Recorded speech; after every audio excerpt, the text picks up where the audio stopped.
Čau, tady David, teďka si řekneme, jak já jsem si nastavil svůj mindset a jaké tipy jsou pro mě nejlepší. Za mě jsou 3 nejzákladnější věci. První je nastavit si disciplínu, druhá nastavit si cíle a třetí lidi, které máte kolem sebe.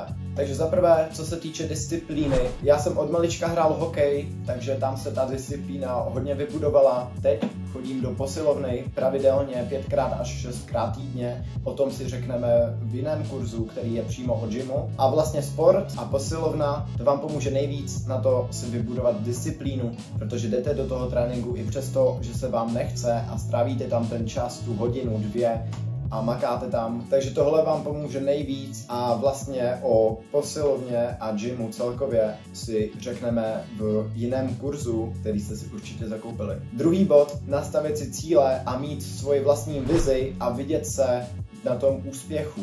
Ten úspěch neznamená, že budete za měsíc milionáři, ale prostě nastavovat si průběžně cíle a zvyšovat si je a vidět se prostě na tom místě, daném bodě, na který se chcete dostat a postupně po krocích dostávat dál a dál. Zase si nenastavovat až moc vysoké cíle, protože to pak můžete být jednoduše z toho zklamaní a může vás to snižovat dolů, vaše sebevědomí a celkově vaši disciplínu a motivaci do toho všeho. Ale říct si pokaždé, co se zbudíte, že chcete být o něco lepší než ten předešlý den, uděláte něco navíc, nebo uděláte něco jiného, uděláte něco jinak, než jste udělali předešlý den a snažíte se každým dnem zlepšovat k lepšímu a lepšímu.